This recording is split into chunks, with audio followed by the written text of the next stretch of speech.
여기에 경제수석의 지시라 이를 거절하기 어려웠다는 현대차 그룹 관계자들의 진술과 그다음에 대통령 경제수석이 대기업에 대해서 가지는 막강한 권한까지 고려해보면 현대차 그룹이 플레이그라운드에 광고를 발주한 것은 그 요구를 거절할 경우 어떤 불이익이 있을지도 모른다는 그런 두려움에서 발주한 것으로 피고인과 안종범의 광고 발주 요구 행위는 강요죄에서의 협박에 해당한다고 보기 충분하다고 판단됩니다. 한편 피고인은 플레이그라운드라는 회사가 최서원과 관련이 있는 회사라는 사실을 알지 못했다 이렇게 진술을 했습니다. 그러나 안종범은 현대차그룹 부회장에게 플레이그라운드라는 회사 소개 자료를 건네면서 광고 발주를 부탁했는데 그때 건네졌던 그 회사 소개 자료는 그 직전에 최서원이 플레이그라운드에 직원을 시켜서 만든 것이었습니다.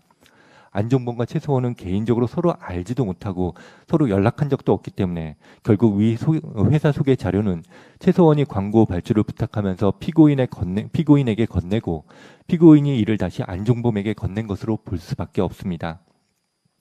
여기에 피고인이 다른 그룹의 회장들과 단독 면담을 하면서도 플레이그라운드의 회사 소개 자료를 건네면서 광고 발주를 요청하기도 한 점, 최서원의 부탁을 통해서가 아니라면 당시 설립된 지 몇 달 되지도 않은 전국의 수천 개 광고 회사 중 하나에 불과한 플레이그라운드의 존재를 피고인이 알고 단독 면담을 하는 그 대기업마다 플레이그라운드에 대한 광고 발주를 요구하지는 않았을 것으로 보이는 점, 이런 사정에 비춰보면 피고인은 플레이그라운드가 최서원이 설립 운영하는 회사임을 잘 알면서 최서원의 사적 부탁을 받고 현대자동차 그룹의 광고 발주를 요구한 것으로 이렇게 볼 수밖에 없다고 판단이 됩니다.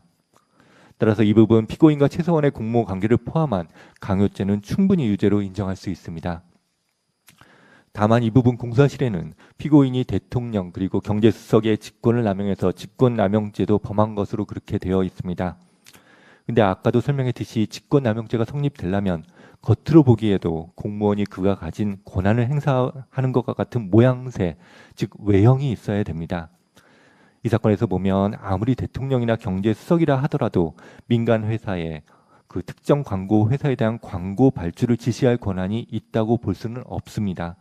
따라서 피고인과 안종범이 그 플레이그라운드의 광고 발주를 요구한 것은 사적인 청탁으로는 볼 수 있을지언정 대통령이나 경제수석이 자신들이 가진 권한을 행사하는 것과 같은 그런 외형을 갖추었다고는 볼 수는 없습니다. 따라서 이 부분 직권남용의 점은 무죄로 판단합니다. 다만 이 부분 강요죄를 유죄로 인정하는 이상 따로 주문해서 무죄를 선고하지는 않겠습니다. 또한 검찰은 현대차 그룹이 피고인의 강요로 총 5건의 광고를 플레이그라운드에 발주했다고 기소했습니다. 하지만 그중 한 건은 검찰에서 제출한 증거만으로는 피고인의 강요로 발주된 것이라고 인정하기는 어렵다고 판단됩니다. 그래서 이 부분 한 건은 무죄로 판단하도록 하겠습니다. 다만 다른 부분 강요를 유죄로 인정하는 바이기 때문에 역시 별도로 주문해서 무죄를 선고하지는 않겠습니다. 다음으로는 롯데그룹 관련 직권남용 강요 부분입니다. 이 부분 공사실의 요지는 피고인이 최서원의 부탁을 받고 롯데그룹 신동빈 회장과 단독 면담을 하면서 K스포츠재단이 추진하는 하남 5대 거점 체육시설 건립 사원의 지원을 요구해서 롯데그룹으로 하여금 K스포츠재단에 70억 원을 지원하게 함으로써 직권을 남용하고 강요를 하였다는 그런 내용입니다. 피고인은 2016년 3월 14일 롯데그룹 신동빈 회장과 단독 면담을 하면서 K스포츠재단의 한남거점 체육시설 건립자금 지원해달라고 요구를 했고, 이에 따라서 신동빈 회장은 망 이인원 부회장에게 지시해서 K스포츠재단에 합계 70억 원을 주었습니다. 피고인은 단독 면담에서 신동빈에게 체육시설 건립자금 지원 요구를 한 사실이 없다 이렇게 부인을 했습니다. 그렇지만 검찰에서 제출한 증거에 의하면 피고인이 지원 요구한 사실 충분히 인정할 수 있고, 이 부분은 나중에 롯데 뇌물 부분에서 자세히 설명하도록 하겠습니다. 한편 피고인이 신동빈에게 지원을 요구한 5대 거점 체육시설 건립 사업은 그즈음 최서원이 K스포츠재단 직원인 박헌영에게 지시해서 기획한 사업입니다.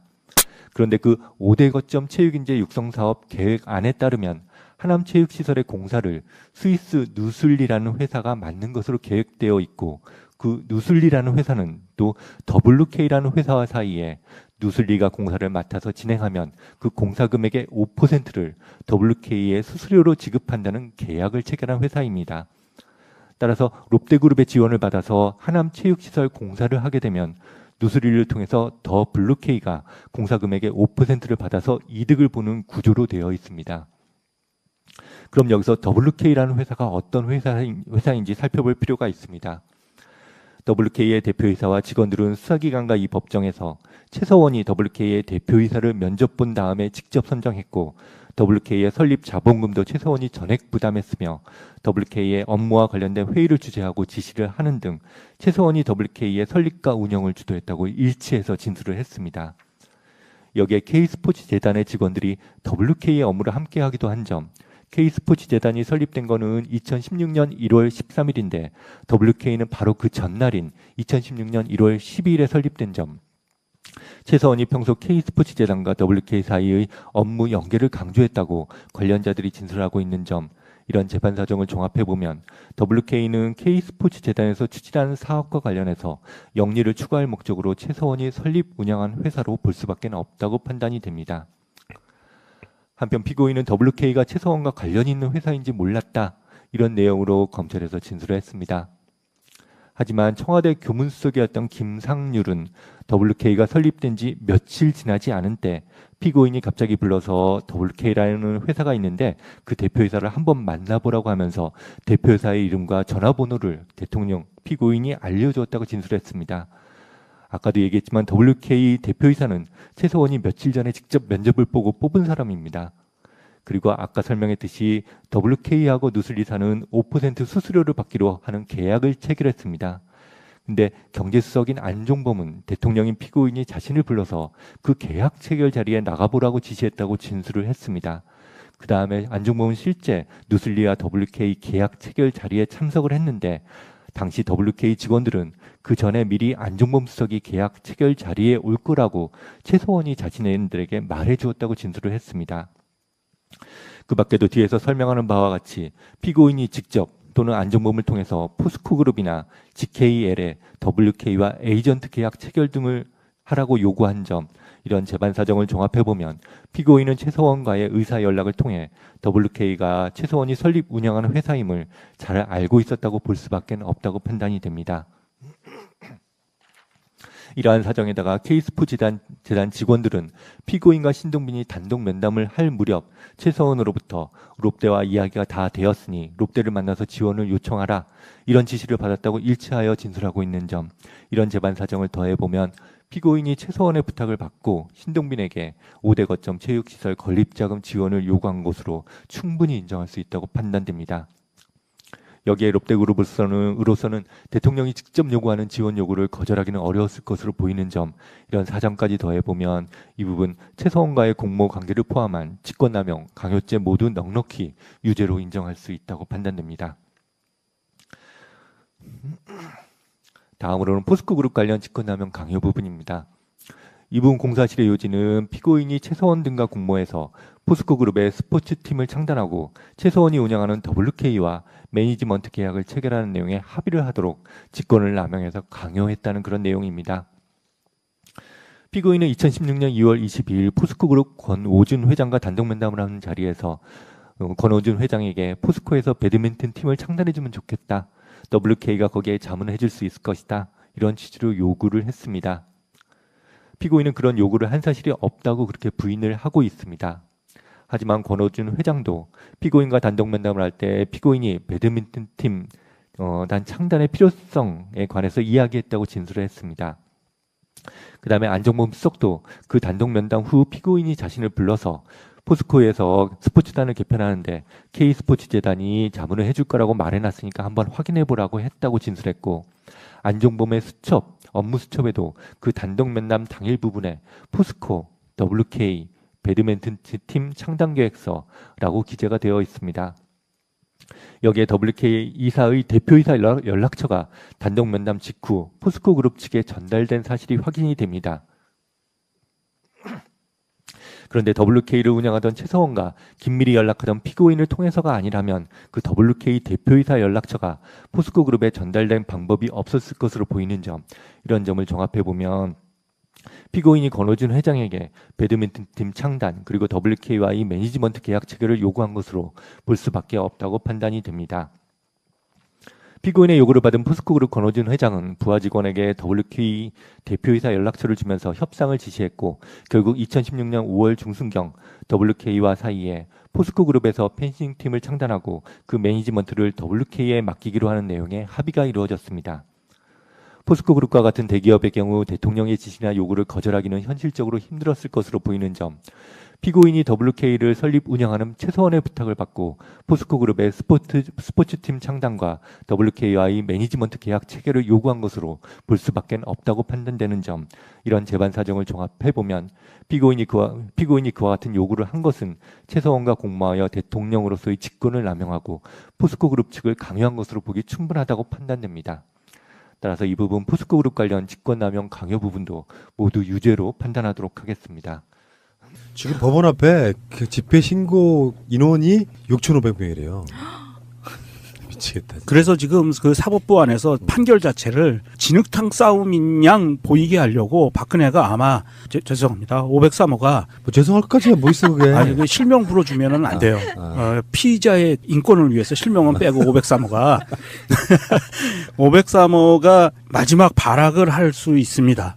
그래서 503호를 아직도 추종하고 있는 일부 추종 정치인들을 동원을 해서 지방선거도 얼마 안 남았기 때문에 정부에 대해서 뭔가 여론전을 시도하려고 하는 의도를 가질 수가 있어요. 재단의 직원들이 WK의 업무를 함께하기도 한 점, K스포츠 재단이 설립된 거는 2016년 1월 13일인데 WK는 바로 그 전날인 2016년 1월 12일에 설립된 점, 최서원이 평소 K스포츠 재단과 WK 사이의 업무 연계를 강조했다고 관련자들이 진술하고 있는 점, 이런 재판 사정을 종합해보면 WK는 K스포츠 재단에서 추진하는 사업과 관련해서 영리를 추구할 목적으로 최서원이 설립 운영한 회사로 볼 수밖에 없다고 판단이 됩니다.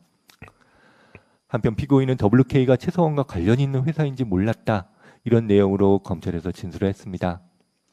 하지만 청와대 교문수석이었던 김상률은 WK가 설립된 지 며칠 지나지 않은 때 피고인이 갑자기 불러서 WK라는 회사가 있는데 그 대표이사를 한번 만나보라고 하면서 대표이사의 이름과 전화번호를 피고인이 알려주었다고 진술했습니다.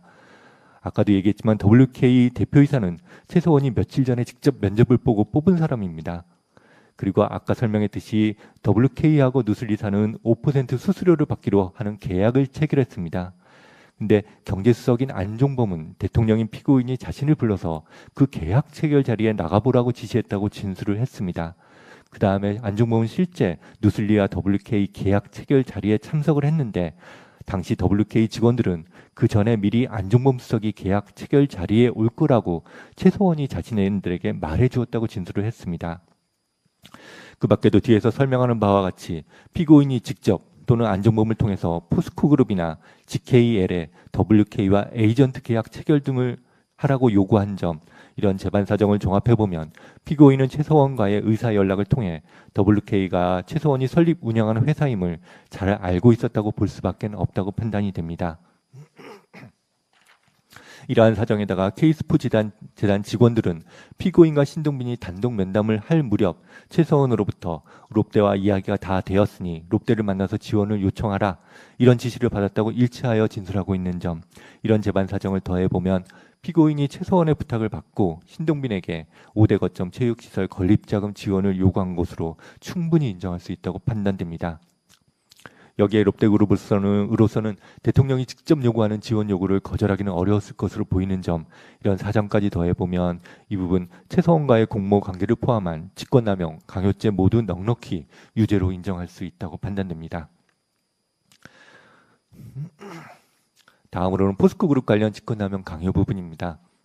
이 부분 공사실의 요지는 피고인이 최서원 등과 공모해서 포스코그룹의 스포츠팀을 창단하고 최서원이 운영하는 WK와 매니지먼트 계약을 체결하는 내용에 합의를 하도록 직권을 남용해서 강요했다는 그런 내용입니다. 피고인은 2016년 2월 22일 포스코그룹 권오준 회장과 단독 면담을 하는 자리에서 권오준 회장에게 포스코에서 배드민턴 팀을 창단해주면 좋겠다, WK가 거기에 자문해줄 수 있을 것이다, 이런 취지로 요구를 했습니다. 피고인은 그런 요구를 한 사실이 없다고 그렇게 부인을 하고 있습니다.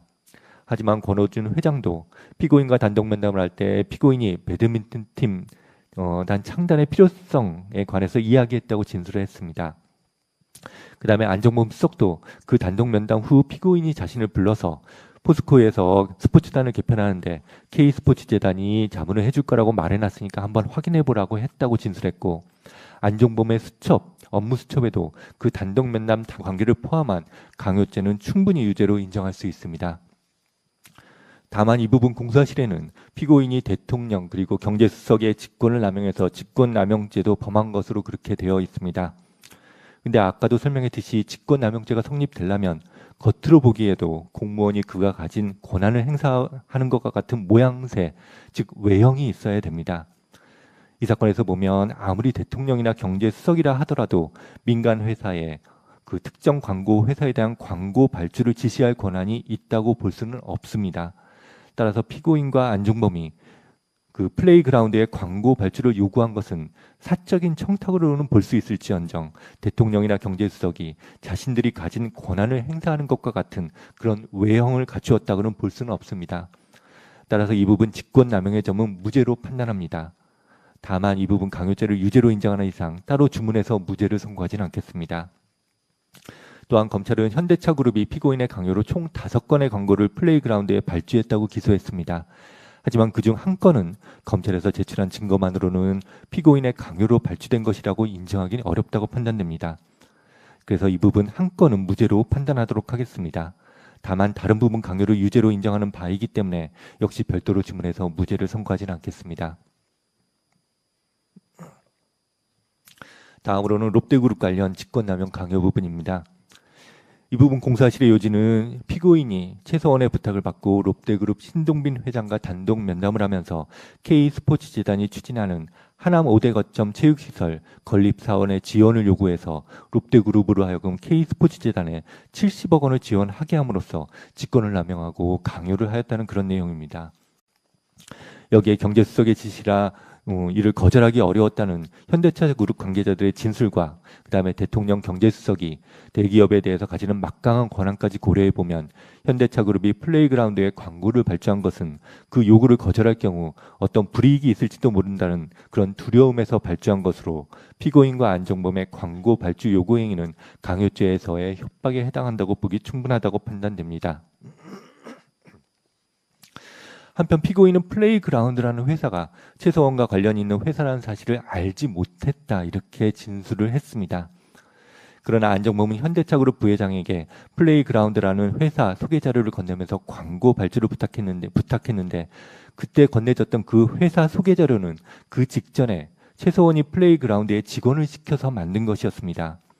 안종범과 최서원은 개인적으로 서로 알지도 못하고 서로 연락한 적도 없기 때문에 결국 위 회사 소개 자료는 최서원이 광고 발주를 부탁하면서 피고인에게 건네고 피고인이 이를 다시 안종범에게 건넨 것으로 볼 수밖에 없습니다. 여기에 피고인이 다른 그룹의 회장들과 단독 면담을 하면서도 플레이그라운드의 회사 소개 자료를 건네면서 광고 발주를 요청하기도 한 점, 최서원의 부탁을 통해서가 아니라면 당시 설립된 지 몇 달 되지도 않은 전국의 수천 개 광고 회사 중 하나에 불과한 플레이그라운드의 존재를 피고인이 알고 단독 면담을 하는 그 대기업마다 플레이그라운드에 대한 광고 발주를 요구하지는 않았을 것으로 보이는 점, 이런 사정에 비춰보면 피고인은 플레이그라운드가 최서원이 설립 운영하는 회사임을 잘 알면서 최서원의 사적 부탁을 받고 현대자동차그룹의 광고 발주를 요구한 것으로 이렇게 볼 수밖에 없다고 판단이 됩니다. 따라서 이 부분 피고인과 최서원의 피고인은 2016년 3월 14일 롯데그룹 신동빈 회장과 단독 면담을 하면서 K스포츠재단의 한남거점 체육시설 건립자금 지원해달라고 요구를 했고, 이에 따라서 신동빈 회장은 망 이인원 부회장에게 지시해서 K스포츠재단에 합계 70억 원을 주었습니다. 피고인은 단독 면담에서 신동빈에게 체육시설 건립자금 지원 요구를 한 사실이 없다 이렇게 부인을 했습니다. 그렇지만 검찰에서 제출한 증거에 의하면 피고인이 지원 요구한 사실 충분히 인정할 수 있고, 이 부분은 나중에 롯데 뇌물 부분에서 자세히 설명하도록 하겠습니다. 한편 피고인은 신동빈에게 지원을 요구한 5대 거점 피고인이 신동빈에게 그 지원을 요구한 5대 거점 체육시설 건립 사업은 그즈음 최서원이 K스포츠재단 직원인 박헌영에게 지시해서 기획한 사업입니다. 그런데 그 5대 거점 체육인재 육성 사업 계획안에 따르면 하남체육시설의 공사를 스위스 누슬리라는 회사가 맡는 것으로 계획되어 있고, 그 누슬리라는 회사는 또 WK라는 회사와 사이에 누슬리가 공사를 맡아서 진행하면 그 공사 금액의 5%를 WK의 수수료로 지급한다는 계약을 체결한 회사입니다. 따라서 롯데그룹의 지원을 받아서 하남체육시설 공사를 하게 되면 누스리를 통해서 WK가 공사 금액의 5%를 받아서 이득을 보는 구조로 되어 있습니다. 그럼 여기서 WK라는 회사가 어떤 회사인지 살펴볼 필요가 있습니다. WK의 대표이사와 직원들은 수사기관과 이 법정에서 최서원이 WK의 대표이사를 면접 본 다음에 직접 선정했고 WK의 설립 자본금도 최서원이 전액 부담했으며 WK의 업무와 관련된 회의를 주재하고 지시를 하는 등 최서원이 WK의 설립과 운영을 주도했다고 일치해서 진술을 했습니다. 여기에 K스포츠